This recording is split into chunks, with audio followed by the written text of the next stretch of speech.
অসমৰ গৌৰৱ, অসমৰ স্বাভিমান, নমস্য ব্যক্তি, সুৰকাৰ, গীতিকাৰ, আমাৰ লেখক, সংগীতজ্ঞ, শিক্ষাবিদ, কবি ডক্টৰ ভূপেন হাজৰিকাদেৱৰ আজি পবিত্ৰ জন্মদিন, ৯৯ সংখ্যক।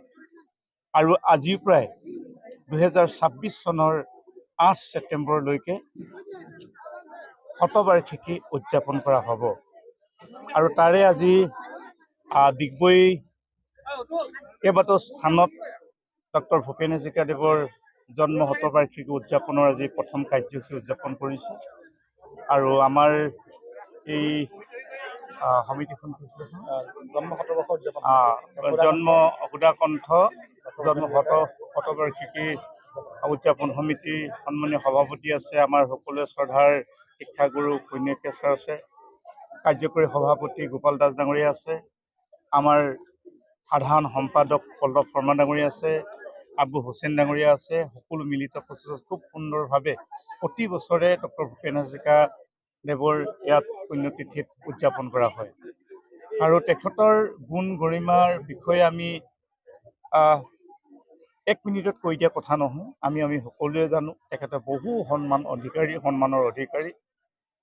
২০২১ চনত মৰণোত্তৰভাৱে তেখেতে ভাৰত ৰত্ন সন্মান ভাৰত চৰকাৰে দিছে। অসম ৰত্ন পাইছে, অসম ৰত্ন সন্মান পাইছে। তেখেতে বিশিষ্ট চলচ্চিত্ৰ আমাৰ দাদা চাহেব ফাল্কে বঁটা সন্মান তেখেতে ২০২২ পাইছিলে। যথেষ্ট তেখেতে সন্মান পাইছে। গতিকে তেখেতৰ গুণ গৰিমাৰ বিষয়ে আমি শেষ কৰিব নোৱাৰোঁ। তেখেতৰ আদৰ্শ, তেখেতৰ কৰ্মৰাজি আমি সদায় জীয়াই ৰাখিব লাগিব। এটা কথাই ক'ব পাৰি, এই পৃথিৱীখন যেতিয়ালৈকে জীয়াই থাকিব তেতিয়ালৈকে ভূপেন হাজৰিকাৰ গুণ গৰিমা, তেওঁৰ প্ৰতিভা, তেওঁৰ অসমীয়া জাতিটোৰ কাৰণে যিখিনি অৱদান সেইখিনি চিৰস্মৰণীয় হৈ সদায়ে থাকিব। গতিকে আজি পবিত্ৰ দিনটোত তেখেতক শ্ৰদ্ধাৰে সোঁৱৰিছোঁ। আৰু বিশেষকৈ পল্লৱ শৰ্মা ডাঙৰীয়াক মই ধন্যবাদ দিছোঁ, আবু হুছেইন ডাঙৰীয়াক ধন্যবাদ দিছোঁ, কন্যাকেশ ছাৰক ধন্যবাদ দিছোঁ। তেখেতসকলৰ বলিষ্ঠ পদক্ষেপক অকল ডিগবৈ আমাৰ এই সুধাকণ্ঠ সমাৱেশস্থলতে নহয়, আমি ডিগবৈ সমষ্টিৰ প্ৰতিটো অঞ্চলত গৈ তেখেতসকলে আজি ডক্টৰ ভূপেন হাজৰিকা দেৱৰ কৰ্মৰাজি জীয়াই থাকিবৰ কাৰণে তেখেতসকলে অপ্ৰাণ চেষ্টা কৰিছে, তাৰ কাৰণে বিশেষ মই ধন্যবাদ দিছোঁ। নমস্কাৰ। আমি আজি সকলো ডিগবৈ মূলীয়াবাৰী স্থিত চিতাভস্মসহ সুধাকণ্ঠ ডক্টৰ ভূপেন হাজৰিকাৰ যি প্ৰতিমূৰ্তিস্থলী আছে, সেই প্ৰতিমূৰ্তিস্থলীত সমবেত হৈছোঁ। আজি তেখেতৰ ৯৯ সংখ্যক জন্মবাৰ্ষিকী। আমি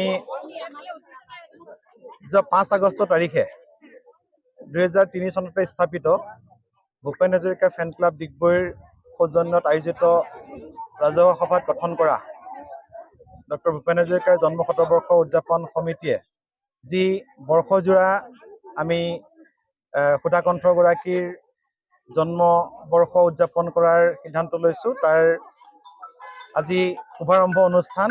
আজি আমি দিনজোৰা কাৰ্যসূচীৰে এই বৰ্ষজোৰা জন্ম শতবৰ্ষ উদযাপনৰ শুভাৰম্ভ অনুষ্ঠান আৰু লগতে ৯৯ সংখ্যক জন্মবাৰ্ষিকী আজি আমি উদযাপন কৰিছোঁ। ইতিমধ্যে সুধাকণ্ঠগৰাকীৰ প্ৰতিমূৰ্তিৰ সন্মুখত বন্তি প্ৰজ্বলন আৰু পুষ্পাঞ্জলি নিবেদনেৰে আমাৰ দিনজোৰা কাৰ্যসূচী শুভাৰম্ভ হৈছে। আমাৰ শতবৰ্ষ উদযাপন সমিতিৰ সভাপতি পুণ্য শইকীয়া, কাৰ্যকৰী সভাপতি গোপাল চন্দ্ৰ দাস, দুয়োগৰাকী কাৰ্যকৰী উপদেষ্টা অতুল চন্দ্ৰ শৰ্মা আৰু প্ৰবীণ বৰাদেৱে বন্তি প্ৰজ্বলন আৰু পুষ্পাঞ্জলি প্ৰদান কাৰ্যসূচী শুভাৰম্ভ কৰে। আৰু এই কাৰ্যসূচীত আমাক ডিগবৈ সমষ্টিৰ মাননীয় বিধায়ক সুৰেন ফুকন ডাঙৰীয়াই আমাক সহযোগ কৰে। এই বন্তি প্ৰজ্বলন আৰু পুষ্পাঞ্জলি নিবেদন কাৰ্যসূচীৰ পাছতেই আপোনালোকে দেখিছে আমি এখন শতবৰ্ষ হোৰ্ডিং, আমাৰ বৰ্ষজোৰা কাৰ্যসূচীৰ চমু ৰূপৰেখা সন্নিৱিষ্ট এখনি আমি হোৰ্ডিং ইতিমধ্যে উন্মোচন কৰিছোঁ। আমাৰ সভাপতি পুণ্য শইকীয়াদেৱে আমাৰ বিধায়ক মহোদয়ৰ তথা অন্যান্য সকলৰ সহযোগত এই হোৰ্ডিংখন উন্মোচন কৰে। বৰ্তমান আমাৰ শতবৰ্ষ সুধাকণ্ঠগৰাকীৰ শতবৰ্ষ উদযাপনৰ স্বাক্ষৰ সংগ্ৰহ অভিযান চলি আছে।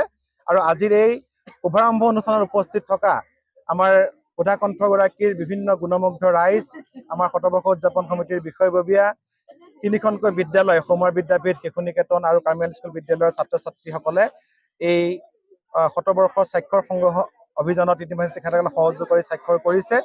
আমাৰ দিনজোৰা কাৰ্যসূচীৰ আৰু কেইবাটাও কাৰ্যসূচী আছে।